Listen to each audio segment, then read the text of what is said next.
up, y'all? What is tea? I'm your girl. Oh no, haven't been around in a while. A lot of things going on, a lot of tea, a lot of this, a lot of that. So let's get into it.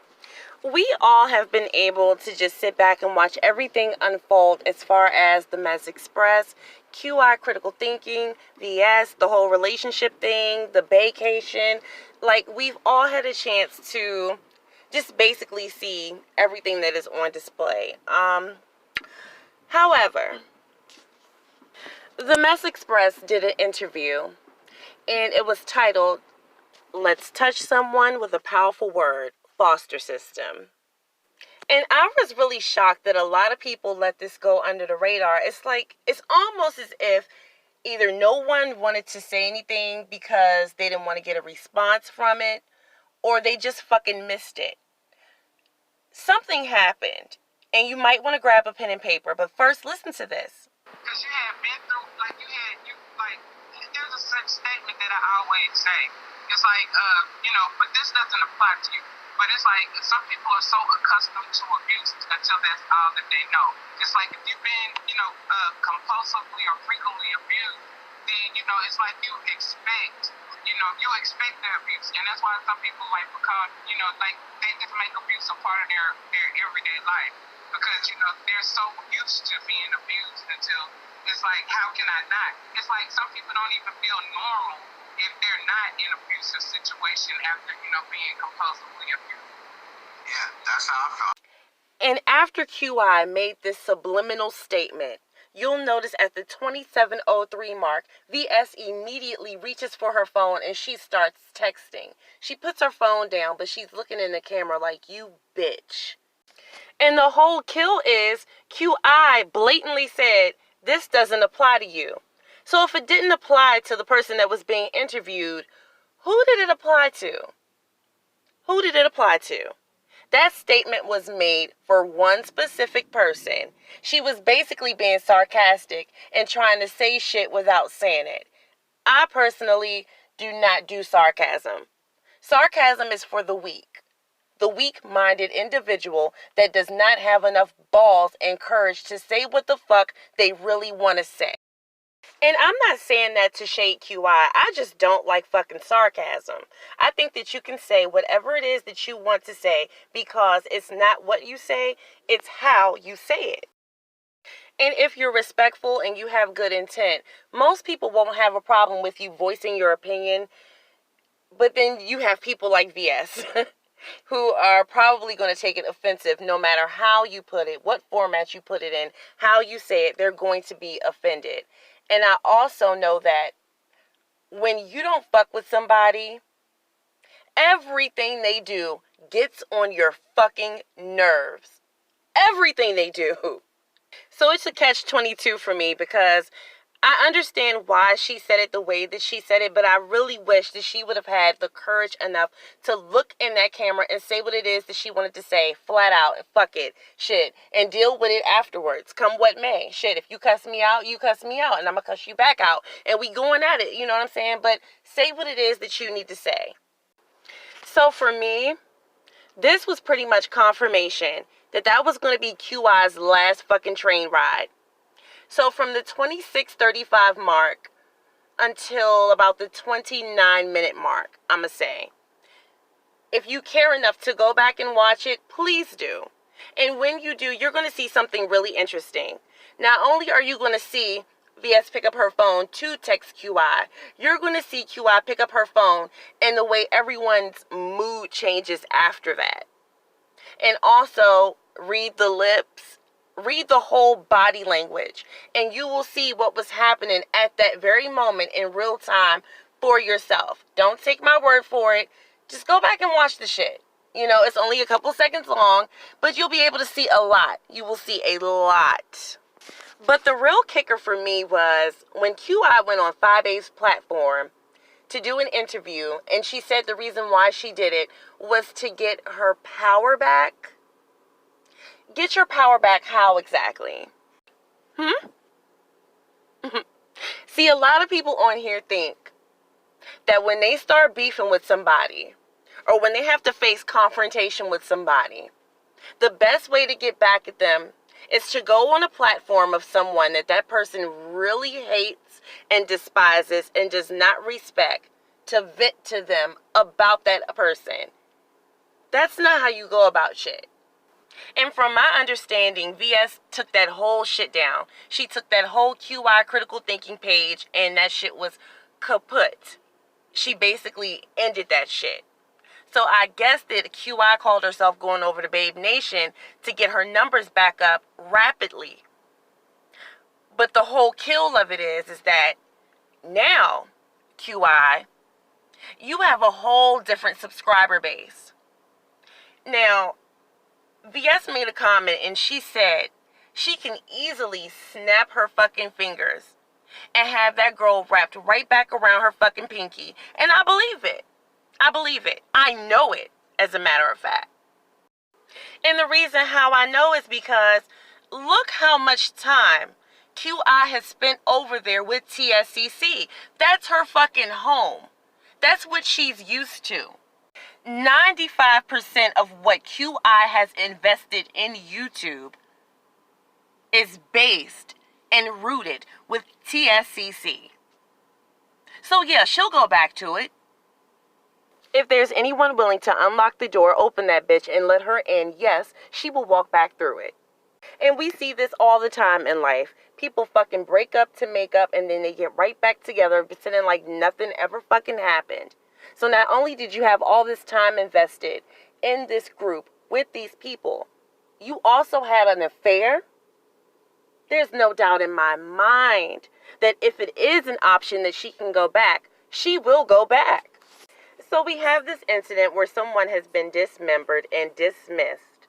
They decide to add insult to an injury and go on someone's platform to vent about personal affairs and personal issues, right?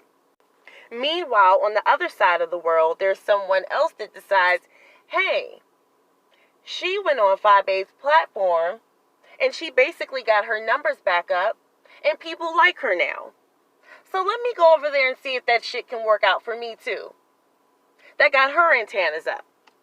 So here last night, we have Rita that goes over there.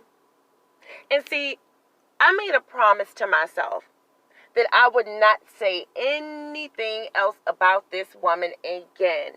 But I'm a fucking woman, I'm entitled, and I have a right to change my fucking mind. And I'm not going to drag her. I'm not going to drag her.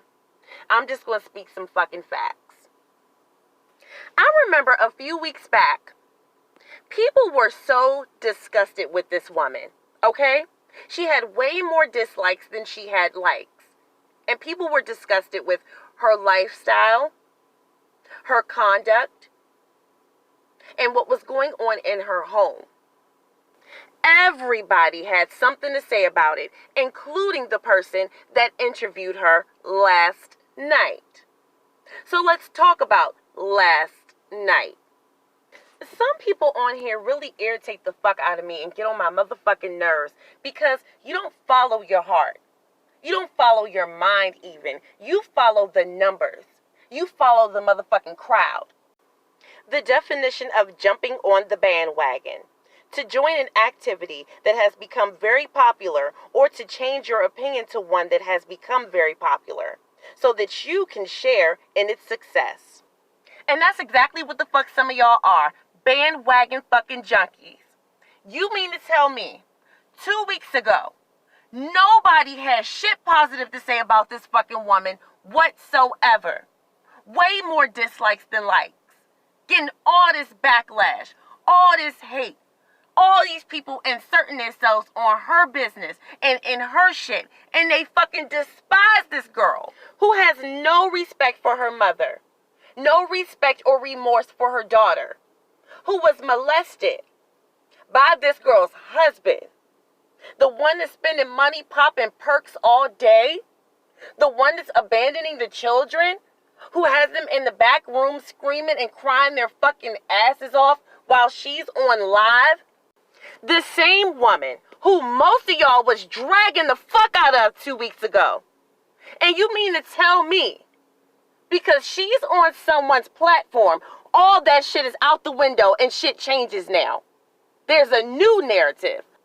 Get the fuck out my face. Get the fuck out of my face. Like, you really gotta be fucking kidding me now. This is the fakest shit I've ever seen in my entire fucking life. You've gotta be fucking kidding me. I guess y'all forgot what we dealing with here. So let me help you the fuck out. So the new narrative is supposed to be that S. Hutchinson did not give Rita's daughter the money that was collected at her expense to help her and her family. No. I don't believe that for one goddamn minute. First of all, we know for a fact that S. Hutchinson came out of pocket to get them dinner that night. Okay? The money that was collected on behalf of Rita's daughter was not given to Rita's daughter directly because why? Remember that little hospital incident? Remember when she was about to commit suicide because of the acts of her mother online? I'm sure you do remember. Because that was around the time where most of you who were kissing Rita's ass and rooting her on and applauding for her last night were disliking most of her lives. That was around the time where most of you had Rita on strike. Don't say her name anymore. We don't like Rita. Rita's a piece of shit. Rita let her daughter get molested. Rita neglects her children. Rita has no respect for her mother. That was around that time. If someone is on the 3rd floor in the psychiatric ward, strapped down to the bed, going the fuck off, do you put money in that person's account? Or would you give it to their next of kin? It really fucks me up because no matter how much someone tries to help somebody else on this motherfucker, and what they do, and what they're willing to fucking put down and pick up for someone else and carry their fucking burden, y'all will still turn it in to a fucking issue. How does an act of kindness get turned into someone inserting themselves in a negative way when that person is not able to eat that fucking night? A bowl of cereal for fucking dinner. Party of one. Because there's not enough cereal to go around for two. So she went in her fucking purse, pulled out her card, ordered that girl food. And in spite of what y'all motherfuckers might have thought about the situation, she still went on her platform and asked, can y'all please give to help out? Can y'all please help this young lady and her grandmother to be able to hold up until shit gets better? And some people did give. And what they gave, S. Hutchinson gave it to the grandmother. Why? Because Rita's daughter was hospitalized. So she said, you know what? I'm getting all this backlash, all this hate, all this drama, all this bullshit over helping y'all. So I'm going to take what I've collected and I'm going to give it to you and I'm washing my hands. I'm done with it. I'm done with it. Give the money to your granddaughter. I wish you well. I'm over it. And at that point, it was out of S. Hutchinson's hands.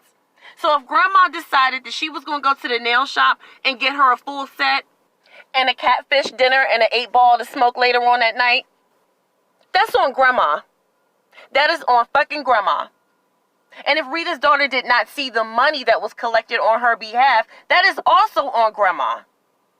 And see, what y'all not understanding is, allegedly, not only does Rita's mother have a drug problem, but Rita's own daughter also said that Rita has a drug problem. So the money that she's telling her mother that she never received, maybe she's telling her that because she didn't want to feel obligated to share that money with her. So let's not act like we don't have people in our fucking family on drugs.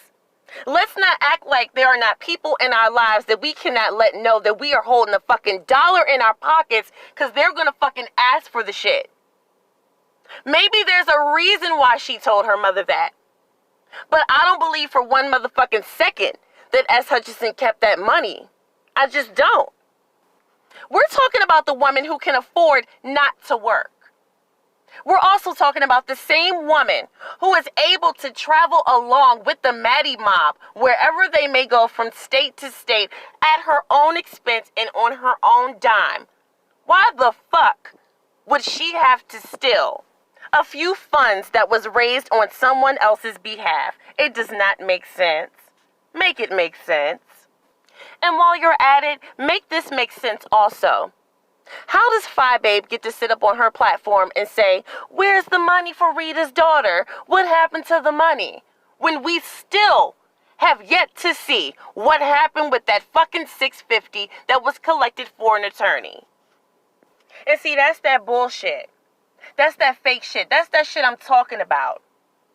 When y'all are willing to switch the motherfucking narrative and forget about the motherfucking facts for one bitch. But let it have been someone else. The first thing y'all would have been saying was, why is she inserting herself? Why is she in their business? See, when S. Hutchinson was over there interviewing people on her platform, she was being nosy. She was inserting herself. She was being a fucking shit starter.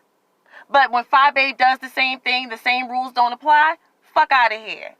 That interview that she did with Rita last night was 1 hour and 32 minutes long. And at the end of the video, she said, I want to thank my dog and thank my daughter for being so quiet while I did this live. So that means that for an hour and a half, your daughter was in a room with a closed door unattended. But y'all ain't got shit to say about that. That's not considered as child neglect.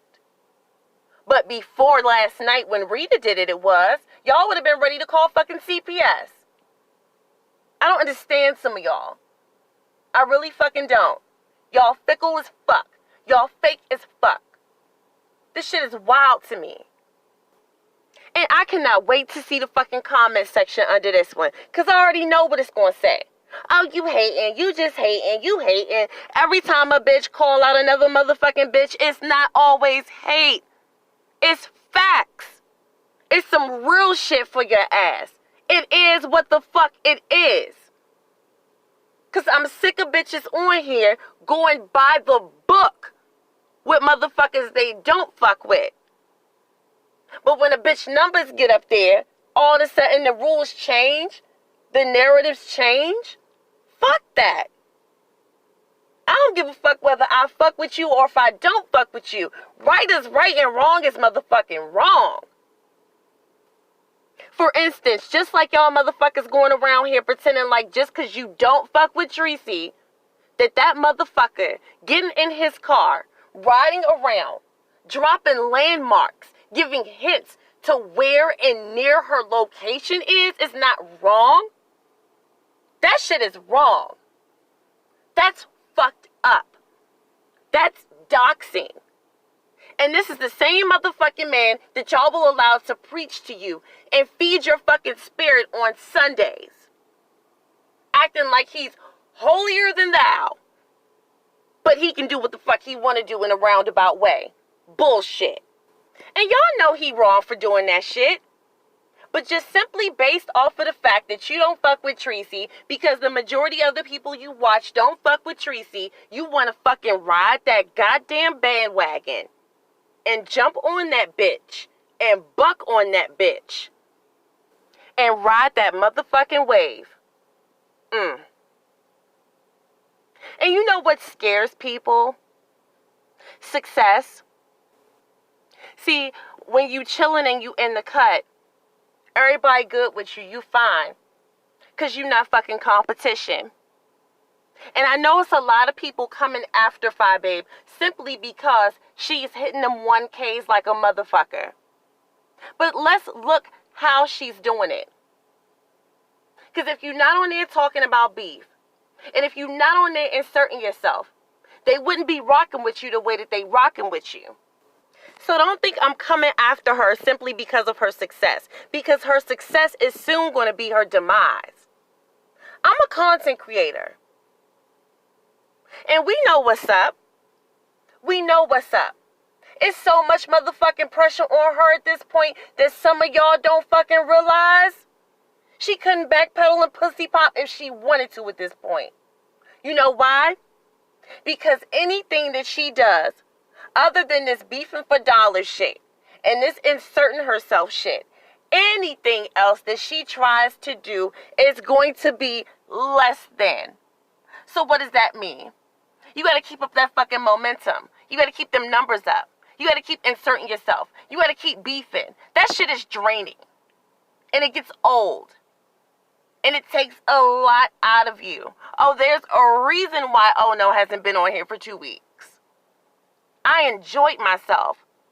And the mental break that I had just chilling in the cut, being in the motherfucking bushes, it has its perks. Because from the outside looking in, oh, you see so much. So much. And I've noticed the other content creators on here who have decided to take a break as well. Because whether it be on here or in your actual life, sometimes you just gotta fucking sit back in the cut and chill and watch shit reveal itself.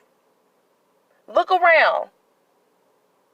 Look around. Look who's being shaded on the low.